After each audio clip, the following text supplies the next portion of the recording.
The private airfield outside Scottsdale shimmered in the Arizona heat like a mirage. Jake Sullivan stood at the edge of the tarmac, his leather flight jacket slung over one shoulder. Despite the 100-degree temperature, watching the sleek Gulfstream G650 gleam like a promise in the afternoon sun. 15 years. 15 years since he'd been this close to a jet that wasn't a commercial airliner. Since he'd felt the particular electricity that came from knowing you were about to defy gravity on your own terms. Mr. Sullivan. The voice cut through the heat like ice through water. He turned, and there she was. Diane Cartwright, CEO of Cartwright Defense Solutions, one of the largest private military contractors in the country. Her picture didn't do her justice, or maybe it did her too much justice, because the woman walking toward him looked like she'd been carved from marble in disappointment. Late 40s, blonde hair pulled back so severely it looked painful, wearing a white blouse and navy slacks that probably cost more than his rent. Her blue eyes were the color of a winter sky and just as warm. "Ms. Cartwright," Jake replied, extending his hand. She looked at it like he'd offered her a dead fish. "Let's skip the pleasantries. You're here because my VP of Operations thinks you're the solution to our problem. You're here because apparently nobody else in this godforsaken state can navigate the FAA regulations we need." Navigated. She crossed her arms. "You're not here because I want you here." Jake lowered his hand slowly. "Then why am I here?" "Because I believe in being thorough. Because when someone comes highly recommended, I owe it to my company to at least meet them, even if their resume has a rather significant gap in it." She tilted her head, and her smile was sharp enough to draw blood. 8 years working for the Air Force. 2 tours as a combat pilot. Commendations, medals, a spotless record. And then nothing. 7 years of nothing except flying commercial routes and the occasional charter. What happened, Mr. Sullivan? Lose your nerve? Get tired of the danger? Or was it something else? The words hit exactly where she'd aimed them. Jake felt his jaw tighten, felt the old anger rise up like bile. But he'd learned, in 7 years of swallowing his pride and his past, how to keep his face neutral. "I had my reasons," he said quietly. "I'm sure you did." Diane turned toward the Gulfstream, gesturing at it like a queen gesturing at a throne. "Here's how this works. My company needs someone to pilot executive transport, handle complex flight plans, deal with international regulations, and occasionally fly into places that aren't exactly friendly to American contractors. It pays $400,000 a year plus benefits. But I don't hire people I haven't vetted personally." She walked closer to the jet, her heels clicking on the tarmac. "So here's your interview, Mr. Sullivan. Fly my jet. Take her up, show me what you can do. Prove to me that whatever made you walk away from a promising military career hasn't made you soft. Do that, and maybe, we'll talk about the position." Jake stared at her. "You want me to just fly your jet, right now? Why not? You are a pilot, aren't you? Or have those 7 years of flying tourists to Lossier. Vegas dulled whatever skills you used to have." She sneered, actually sneered, and Jake understood that this wasn't just a test.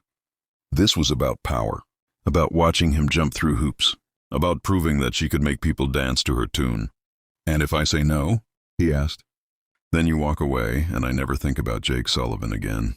And you go back to flying commercial routes and wondering what might have been." She pulled a pair of sunglasses from her pocket, slid them on. "But you won't say no. Men like you never do. You miss it too much. The freedom, the control, the sky." She was right, and they both knew it. Jake had been grounded, not by the FAA, not by any official ruling, but by his own choice, his own demons, his own guilt. And every day since, he'd felt like a bird with clipped wings, earthbound and aching. "What about a flight plan?" he asked. "Clearance? Co-pilot. Already filed. Tower's expecting you, and you don't need a co-pilot for a simple test. Flight." Diane walked toward a black Mercedes parked near the hangar. 30 minutes, Mr. Sullivan. Take her up. Run through some basic maneuvers. Bring her back down in one piece. I'll be watching from the ground. Try not to disappoint me more than I'm already expecting." She climbed into the Mercedes without looking back, and Jake was left alone with the jet and the weight of 7 years pressing down on his shoulders. He approached the Gulfstream slowly, running his hand along the fuselage like greeting an old friend. The pre-flight check was muscle memory so deeply ingrained that his hands moved without conscious thought. Fuel levels, hydraulics, control surfaces, avionics, everything was perfect. Of course it was. Diane Cartwright didn't strike him as the type who allowed imperfection in anything she owned. The cockpit smelled like leather and possibility. Jake slid into the pilot's seat and felt something in his chest unlock. This was home. This had always been home. The instruments glowed, the controls waited. And for the first time in 7 years, Jake felt like himself. He ran through the startup sequence, heard the engines spool up with that particular whine that meant power barely contained. Tower cleared him for takeoff. The runway stretched ahead, heat ripples dancing above the asphalt. Jake's hand hovered over the throttle. One push and he'd be back. One push and 7 years of running would be over. He pushed. The Gulf Stream leaped forward like it had been waiting for this moment as long as he had. The acceleration pressed him back into the seat, familiar and perfect. The world blurred past the windows. Hangar, fence line, desert scrub. The numbers climbed on the airspeed indicator.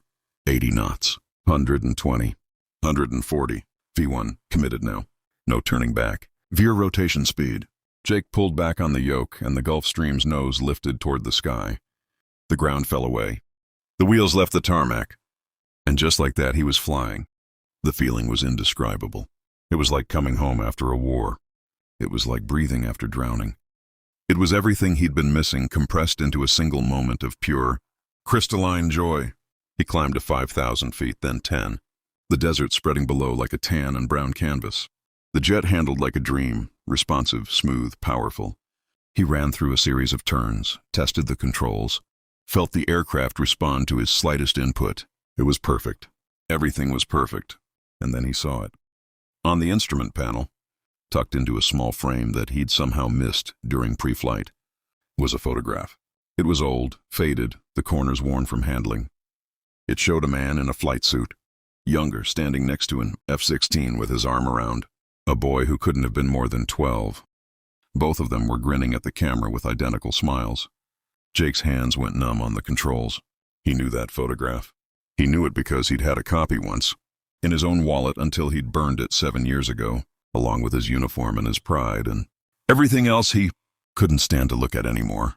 The man in the flight suit was Colonel David Cartwright, and the boy was Jake, age 12, at an air show in San Diego where his mother had worked as a civilian contractor, and where Colonel Cartwright had been the star attraction.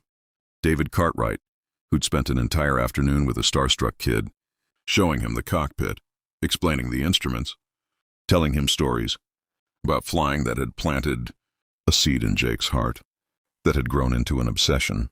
David Cartwright, who'd written his contact information on a napkin and told Jake to look him up if he ever joined the Air Force. David Cartwright, who'd become Jake's mentor, his commanding officer, his friend, during those 8 years of service. David Cartwright, who'd died 7 years ago when his transport plane went down over Syria during a routine supply mission. Engine failure, the report had said. Mechanical malfunction. Nobody's fault, except it had been someone's fault. It had been Jake's fault. The memory hit him like a missile. He'd been the one who'd signed off on that plane's maintenance log. He'd been the one who'd been in a hurry, distracted, dealing with his own mission prep. He'd glanced at the checklist instead of reading it. He'd trusted that the mechanics had done their job, because he'd been too busy to verify. And David Cartwright had died, because Jake Sullivan hadn't done his job. The investigation had cleared him. No negligence found, the report said. Proper procedures followed. But Jake knew the truth. He'd cut corners. He'd been sloppy. And a man who'd changed his life, who'd believed in him, who'd treated him like a son, had paid the price. So Jake had walked away. From the Air Force, from flying anything that mattered, from himself. And now he was flying the jet owned by David Cartwright's daughter. Diane's words suddenly made horrible sense. Whatever made you walk away from a promising military career? She knew. She had to know. This wasn't just a test flight. This was, what? Revenge, justice, a reckoning 7 years in the making? Jake's vision blurred. His hands were shaking on the controls. The jet was at 12,000 feet, and he was falling apart in a way that could kill him and destroy the only piece of her father. Diane Cartwright had left. He forced himself to breathe, forced his hands to steady. He couldn't fall apart, not up here, not now. He began a careful descent, every movement deliberate, every adjustment precise. The runway appeared ahead, a thin line in the desert. He lined up the approach, adjusted for wind, lowered the landing gear. The Gulf Stream touched down smooth as silk, exactly on the center line. Jake taxied back to the hangar, cut the engines, and sat in the sudden silence feeling like he'd aged another 7 years and 30 minutes. When he finally climbed out of the cockpit, Diane was waiting. She'd taken off her sunglasses. Her eyes were red. "You saw the picture," she said. It wasn't a question. "Yeah. Do you know who he was to me?" "Your father." "My father," she repeated, and her voice broke on the word. "My father, who I spent my entire childhood competing with for attention. My father, who was married to the Air Force before he was married to my mother. My father, who I resented and worshipped in equal measure." She took a shaking breath. "My father, who talked about you." Jake's head snapped up. "What?" "He talked about you, after you joined up, after you became his protege. He'd call me maybe twice a year, and he'd tell me about this pilot. This kid he'd met at an air show, who'd turned into one of the best flyers he'd ever seen. He was proud of you, Mr. Sullivan. He never said he was proud of me. Not once in 46 years, but he was proud of you." The words were acid. Jake could hear the lifetime of pain behind them. "When he died, I wanted to hate you," Diane continued. "I read the reports. I knew you'd signed off on that maintenance check. I knew that if you'd been more careful, more thorough, he might still be alive. So yes, I wanted to hate you. I wanted to drag you here and watch you fail and prove to myself that you weren't worth his pride." She walked closer, and there were tears streaming down her face now. Carving tracks through makeup she probably never let anyone see smudge. "But then I watched you fly. And you know what I saw? I saw the pilot my father trained. I saw the man he believed in. I saw someone who hasn't touched a jet like this in 7 years fly with the kind of precision and care that told me exactly why you walked away." Her voice dropped to a whisper. "You loved him too, didn't you?" Jake couldn't speak. His throat had closed up completely. He could only nod. "The maintenance failure wasn't your fault," Diane said. "I hired investigators. Private ones, not just the Air Force report. There was a defect in a part from the manufacturer. A defect that wouldn't have shown up on any standard inspection. You couldn't have caught it, Mr. Sullivan. Nobody could have." The words should have been a relief. They should have lifted the weight that had been crushing Jake for 7 years. But they didn't, because guilt didn't work that way. Guilt wasn't logical. "I still should have," Jake started. "What, been psychic? Torn apart an engine with your bare hands looking for invisible defects?" Diane laughed, but it was a broken sound. "You want to know the real reason I brought you here? It wasn't to humiliate you. It was because I had to know if the man my father saw in you was real, or if it was just another one of his delusions. I had to know if he died believing in something that actually existed." She reached into her pocket and pulled out a folded piece of paper. "This was in his desk. I found it when I was going through his things. He never sent it. I don't know why." Jake took the paper with numb fingers. It was a letter written in David Cartwright's precise handwriting. "Jake, I'm recommending you for promotion to major. You've earned it 10 times over. But more than that, I wanted you to know that in 30 years of service, I've never been prouder of anyone in uniform than I am of you. You fly like poetry and lead like a general. Whatever happens in your career, whatever path you choose, know that you made this old pilot's last years in service meaningful. You reminded me why I fell in love with the sky in the first place. Take care of yourself up there, David." The letter was dated 3 days before he died. Jake's knees went weak. He sat down hard on the tarmac, the hot asphalt burning through his jeans, and he started to cry. Not quiet tears, huge gasping sobs that came from the place where he'd been, storing 7 years of grief and guilt and loss. Diane sat down next to him, not close but close enough. They sat there together in the Arizona heat, 2 people bound by the memory of a man who'd been larger than life, and whose absence had left craters in both of them. "I don't want your pity hire," Jake finally managed to say. "I don't want a job because you feel guilty or because of your father." "Good," Diane said, "because that's not why I'm offering. I'm offering because I watched you fly that jet with more care and skill than any pilot I've seen in a decade. I'm offering because my company needs someone who understands that every flight carries people's lives, people's futures, people they love. I'm offering because—" She stopped, took a breath. "Because I think my father would have wanted me to." She stood up, brushed off her pants, put her sunglasses back on. The armor was sliding back into place, the CEO reasserting herself over the grieving daughter. 400,000 a year, she said. "You start Monday. You'll fly me, my executives, occasionally some clients. You'll do it with the same precision I saw today. And maybe, her voice softened almost imperceptibly, maybe sometimes you can tell me stories about him. The parts I missed because I was too angry to listen when he was alive. Jake stood up slowly. His legs felt like they belonged to someone else. Ms. Cartwright. Diane, she corrected. If you're going to work for me, if you're going to fly my father's jet, if you're going to... She paused. If you're going to help me figure out how to forgive him for not being what I needed, then you should probably call me Diane. Diane, Jake repeated. I can't promise I won't mess up. I can't promise I won't have days where I'm still carrying this weight. But I can promise I'll take care of that jet and everyone on it.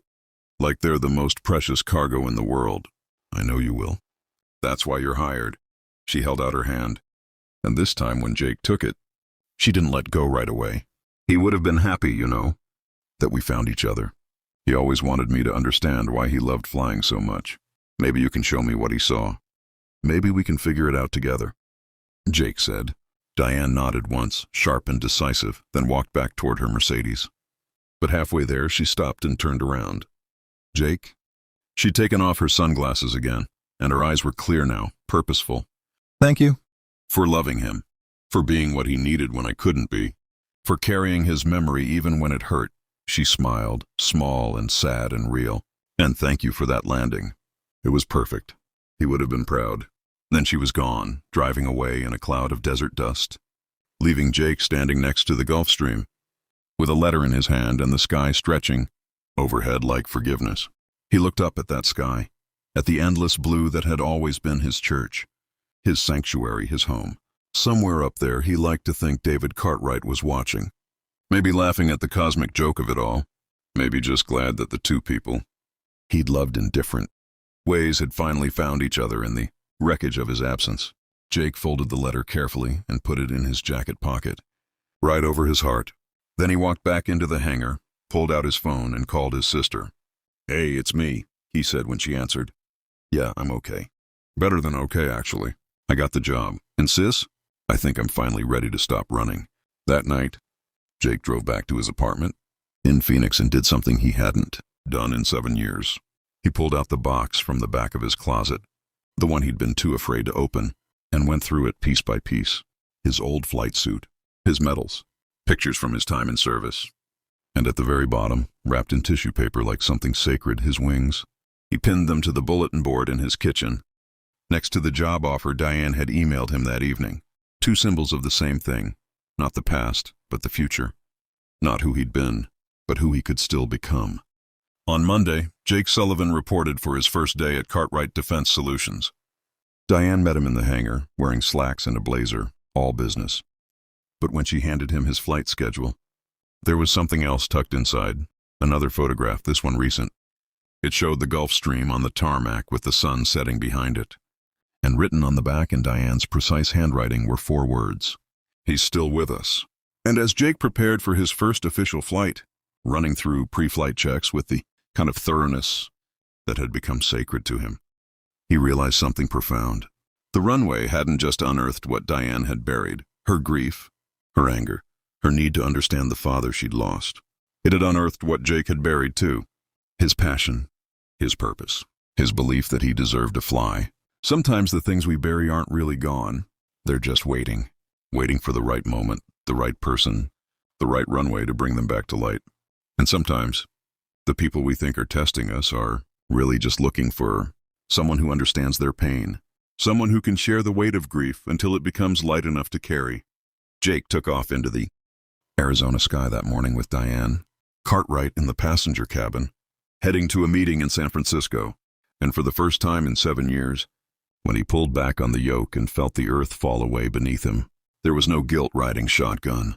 There was only the sky, endless and forgiving, and the memory of a man who'd believed in him when he couldn't believe in himself. The jet climbed through the clouds, breaking into clear blue perfection, and Jake smiled. Not because the pain was gone, it would never be fully gone, but because he'd finally learned what David Cartwright had tried to teach him all those years ago, that the sky doesn't judge, it only invites. And the only question that matters is whether you're brave enough to accept. Jake Sullivan was finally brave enough, and somewhere, he hoped, David Cartwright was proud.